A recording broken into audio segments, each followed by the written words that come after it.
తహసీల్దార్లు sub collectorate కార్యాలయంలో ఉండాల్సిన దస్తాలు మీ ఇంట్లో ఉన్నాయి, మీరేం రెవెన్యూ ఉద్యోగి కాదు కదా అని అన్నమయ్య జిల్లా మదనపల్లె సబ్ కలెక్టరేట్లోని దస్తాల దగ్నం కేసులో ప్రధాన నిందితుడైన వైఎస్ఆర్సీపీ నేత మాజీ మంత్రి పెద్దిరెడ్డి రామచంద్రారెడ్డి అనుచరుడు వంకిరెడ్డి మాధవరెడ్డిని సిఐడి ప్రశ్నించింది. తిరుమలలోని సిఐడి కార్యాలయానికి గురువారం రాత్రి ఆయన్ని తరలించారు. శుక్రవారం మధ్యాహ్నం వరకు ఆయన్ను సిఐడి డిఎస్పీ పద్మలత ఆధ్వర్యంలోని బృందం విచారించింది. ప్రధానంగా మదనపల్లిలోని మాధవరెడ్డి నివాసంలో దొరికిన రెవెన్యూ రికార్డుల గురించే అధికారులు ప్రశ్నించారు. కేసు విచారణ సందర్భంలో మీ ఇంట్లో తనిఖీలు చేసినప్పుడు దాదాపు 590 రికార్డులు లభించాయి. అవన్నీ ఎలా వచ్చాయి? ఎవరి ఆదేశాలతోనైనా మీరు తీసుకున్నారా అంటూ సిఐడి అధికారులు ప్రశ్నించారు. డికేటీ భూములు, దస్తాలు, ఇళ్ల పట్టాలు, రికార్డులు, రిజిస్ట్రేషన్ అయిన డాక్యుమెంట్లున్నాయి. ఇందులో కొన్ని ఫోర్జరీవి ఉన్నాయని తేలింది.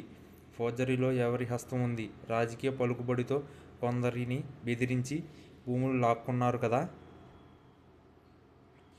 ఫ్రీహోల్డ్ జీవో 2023 డిసెంబర్లో రాగా అంతకు కొన్ని నెలల ముందే యాజమాన్య హక్కులు వచ్చే భూముల వివరాలు మీకెలా తెలిసాయి? రెవెన్యూ శాఖలో ఎవరు సహకరించారు?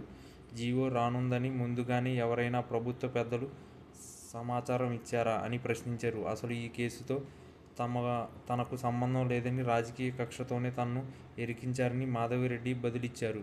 తాను స్థిరాస్తి వ్యాపారం చేస్తున్నానని చెప్పారు.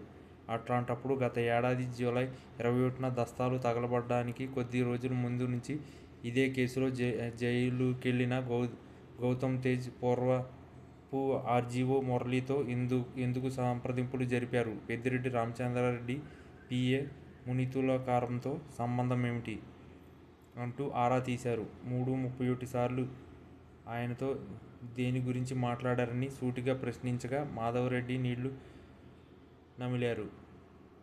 మదనపల్లె ఆర్డీఓ కార్యాలయం పరిధిలో నిబంధనలను ఉల్లంఘించిన 22,523 ఎకరాల ఫ్రీహోల్డ్ చేశారని, నిషేధిత జాబితా నుంచి 14,000 ఎకరాలు తప్పించారని, ఇందులో మీ ప్రమేయమేమిటని ప్రశ్నించగా తనకు సంబంధం లేదని ఆయన సమాధానం ఇచ్చారు. విచారణకు మాధవిరెడ్డి ఏమాత్రం సహకరించలేదని తెలుస్తుంది. శుక్రవారం మధ్యాహ్నం విచారణ పూర్తయ్యాక రుయా ఆసుపత్రిలో పరీక్షలు చేయించారు. సాయంత్రం 4:30 చిత్తూరులోని ప్రత్యేక సిఐడి కోర్టు న్యాయమూర్తి షేక్ బాబాజాన్ ఎదుట హాజరుపరిచారు. తొలుత మాధవరెడ్డి తరపు అమరావతి నుంచి వచ్చిన న్యాయవాదులు వాదనలు వినిపించారు. అనంతరం సిఐడి ఏపీపీ ఉమాదేవి వాదనలు వినిపించారు. మాధవరెడ్డిని రిమాండ్కు పంపకుంటే సమర్పించలేదని, పారిపోయే ప్రమాదం ఉందని పేర్కొన్నారు.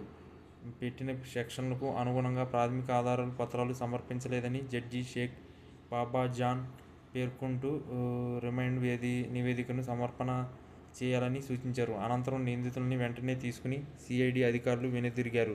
న్యాయమూర్తి నివాసంలో రాత్రి 10:30కు తిరిగి వాదనలు మొదలయ్యాయి. మాధవిరెడ్డిని సిఐడి కార్యాలయంలో విచారిస్తున్నప్పుడు పలువురు వైకాపా నాయకులు లోపలకు బయటకు తిరిగారు. నిందితుడితో మాట్లాడేందుకు ప్రయత్నిస్తున్నట్లు సమాచారం. న్యాయవాదిని మాత్రమే అనుమతించాల్సినప్పటికీ కార్యాలయంలోకి వారు చొరబడేలా సిఐడి అధికారులు అవకాశమివ్వడం విమర్శలకు తావునిచ్చింది.